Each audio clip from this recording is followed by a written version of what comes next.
क्या पीएचडी करना चाहिए? पीएचडी कितने साल का होता है? पीएचडी में कितना समय लग जाता है? क्या ऑनलाइन पीएचडी कर सकते हैं? पार्ट टाइम पीएचडी कर सकते हैं? पीएचडी के बेनिफिट क्या है? पीएचडी के नुकसान क्या है? क्या केवल पीजी करके हम पीएचडी कर सकते हैं, या नेट करना पड़ेगा, या जेआरएफ करना पड़ेगा? ये पूरा जानकारी जो है एक ही वीडियो में आपको मिलेगा। शुरू से अंत तक देखोगे तो आपको समझ में आएगा पीएचडी क्या होती है। यहीं से हम शुरुआत करेंगे। सबसे बेनिफिट तो ये समझिएगा है, यदि आप अपने नाम के आगे डॉक्टर लगाना चाहते हैं, क्या आप रिसर्च की दुनिया में अपनी पहचान बनाना चाहते हैं? आज हम बात करेंगे पीएचडी के बारे में, वह सब कुछ जो आपको जानना जरूरी है। ठीक है दोस्तों, सबसे पहला प्रश्न है, पीएचडी क्या है और कौन कर सकता है? पीएचडी यानी डॉक्टर ऑफ फिलोसॉफी, शिक्षा की सर्वोच्च डिग्री होता है। ठीक है, इसके बाद भी एक डिग्री होता है पोस्ट डॉक्टरल। ठीक है, पोस्ट डॉक्टरल भी होता है, डिलीट भी होता है। इसके बारे में आपको जानकारी चाहिए तो आप कमेंट्स में जरूर लिखिएगा, मैं एक वीडियो बना दूंगा। कौन कर सकता है जी पीएचडी? इसके लिए आपके पास में संबंधित विषय में जिसमें आप पीएचडी करना चाहते हैं, उस विषय में मास्टर डिग्री यानी कि एमए, एमएससी, एमकॉम, ठीक है, एलएलएम है, या एमई, एमटेक, ये सब डिग्री होना जरूरी है। और दूसरा, आमतौर पर 55% अंकों के साथ में पास होना चाहिए। 55% चाहिए। बीजीसी नेट का महत्व क्या है, ये भी एक अहम प्रश्न है। जैसा कि हालिया चर्चाओं में सामने आया है, बीजीसी नेट पास करना पीएचडी एडमिशन के लिए बहुत ही महत्वपूर्ण है।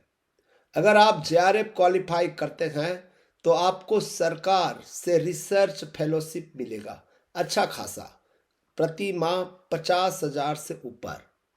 ठीक है, यानी कि वीजीसी नेट और जेआरएफ करने के बाद पीएचडी करते हैं तो बहुत सारे फायदे हैं दोस्तों। अब प्रश्न आता है, सेंट्रल यूनिवर्सिटी से करें या स्टेट यूनिवर्सिटी से करें? अक्सर छात्र पूछते हैं कि कहाँ से पीएचडी करें। अब हम आपको जो है दोनों ऑप्शन बताते हैं। सेंट्रल यूनिवर्सिटी, यहाँ फंडिंग बेहतर होती है, संसाधन आधुनिक होते हैं और डिग्री की वैश्विक मान्यता अधिक होती है। फीस नहीं के बराबर। ठीक है, फीस नहीं के बराबर हिंदी में भी होता है, इंग्लिश में भी होता है, दोनों माध्यम में होता है, चिंता मत करिएगा। और साथ ही साथ याद रखिएगा, आपको फेलोशिप विदाउट नेट, जेआरएफ, केवल आप पीजी किए हुए हैं तब भी आपको फेलोशिप मिल सकता है, चाहे किसी कैटेगरी का हो, जनरल कैटेगरी का हो, एससी एसटी ओबीसी हो, पीडब्ल्यूडी हो, ईडब्ल्यूएस हो, सबको फेलोशिप मिलती है दोस्तों। अब स्टेट यूनिवर्सिटी, ये भी अच्छे विकल्प हैं, खासकर यदि आप अपने गृह राज्य में रहकर शोध करना चाहते हैं। लेकिन ध्यान रहे, यूनिवर्सिटी यूजीसी से मान्यता प्राप्त होनी चाहिए। अब एक यूनिवर्सिटी और भी है, डीम्ड टू बी यूनिवर्सिटी भी होती है, वहां पर भी होता है। ठीक है, और इसके अलावा प्राइवेट यूनिवर्सिटीज में भी जो है पीएचडी होता है, वहां ना करें तो बेस्ट। आपके पास में पैसा बहुत ज़्यादा है, 5 लाख, 6 लाख, 7 लाख, तो और आप केवल आपको डिग्री चाहिए, नाम के सामने में डॉक्टर लिखाना है, या कहीं पर एलिजिबिलिटी दिखाने के लिए आपको जो है पीएचडी चाहिए, तो प्राइवेट यूनिवर्सिटी में पैसा देकर जो है आप पीएचडी को खरीद सकते हैं, ऐसा माना जाता है। लेकिन नौकरी मिलता भी है, नौकरी नहीं भी मिलता। क्यों नहीं मिलता? जब आप प्राइवेट यूनिवर्सिटी से करेंगे, जहाँ पर सिलेक्शन कमेटी होती है, वो डायरेक्ट मना तो नहीं कर सकता, लेकिन उनके मन में, हृदय में एक प्रश्न उठता है कि आपने हकीकत में पीएचडी नहीं किया है, बल्कि पीएचडी को आपने खरीदा हुआ है। ये एक प्रकार की सिचुएशन को बता रहा हूं। तो सबसे पहले प्राथमिकता क्या देनी चाहिए? सेंट्रल यूनिवर्सिटी, दूसरा स्टेट यूनिवर्सिटी, तीसरा डीम्ड टू बी यूनिवर्सिटी, और लास्ट में कहीं ऑप्शन नहीं बचा है तब आपको जो है प्राइवेट यूनिवर्सिटी से आपको पीएचडी करना चाहिए। अब अवधि और फीस की बात कर लेते हैं।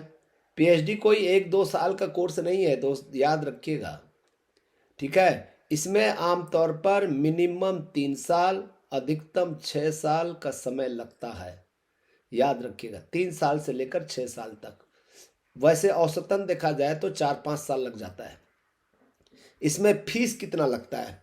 सरकारी यूनिवर्सिटी में फीस बहुत कम, सेंट्रल यूनिवर्सिटी में सालाना 5,000 रुपये है, स्टेट यूनिवर्सिटी में लगभग 5-6 हज़ार 7,000 रुपये लगता है, ठीक है। और पूरे पूरे पूरे पीएचडी कार्यकाल तक अधिकतम 20,000 रुपया या 25,000 रुपया लगता है, जबकि प्राइवेट यूनिवर्सिटी में है यह लाखों में हो सकता है।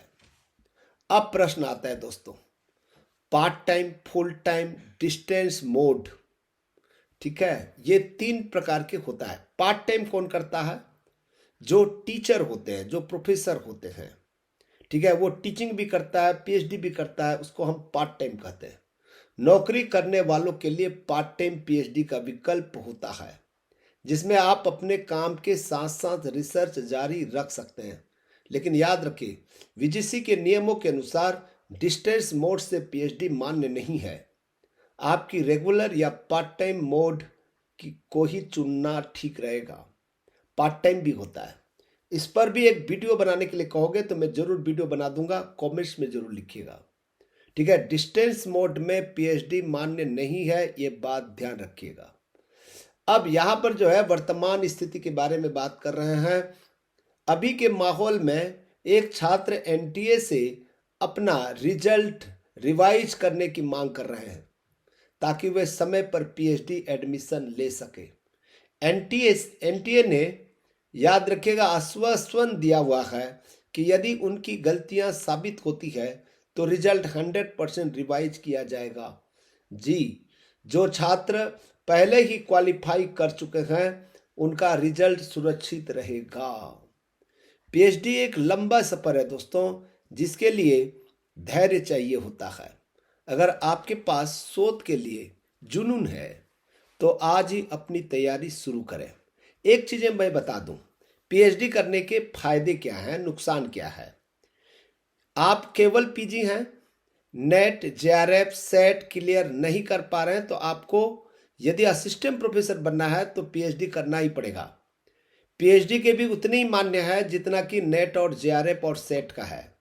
इसीलिए आप कई बार एग्जामिनेशन दे चुके हैं और आप जो है असिस्टेंट प्रोफेसर बनने की इच्छा रखते हैं तो पीएचडी जरूर करें, ठीक है। जो नेट जेआरएफ करने वाले बच्चे हैं वो एक बार वेट कर सकते हैं, ठीक है, असिस्टेंट प्रोफेसर के नियुक्ति के लिए प्रिपरेशन कर सकता है, और जब असिस्टेंट प्रोफेसर बन जाएंगे तो आप पीएचडी कर सकते हैं। और यदि आपको नौकरी नहीं मिल रहा है, असिस्टेंट प्रोफेसर नहीं बन पा रहे हैं, तो आप एक काम करें, आप पीएचडी में एनरोल हो जाइए और पीएचडी करते रहिए, और उसके बाद में जब आपका असिस्टेंट प्रोफेसर बन जाएंगे तो आपको प्रमोशन में बहुत जल्दी प्रमोशन मिलेगा। यानी कि पीएचडी प्रमोशन के लिए बहुत इंपॉर्टेंट है, ठीक है। इसके बिना एसोसिएट प्रोफेसर नहीं बन सकते, इसके बिना आप प्रोफेसर नहीं बन सकते, ठीक है। जो रेगुलर फैकल्टी मेंबर हैं यानी कि असिस्टेंट प्रोफेसर हैं, उनके लिए पीएचडी तो चाहिए ही, उसके बिना प्रमोशन नहीं मिलता है।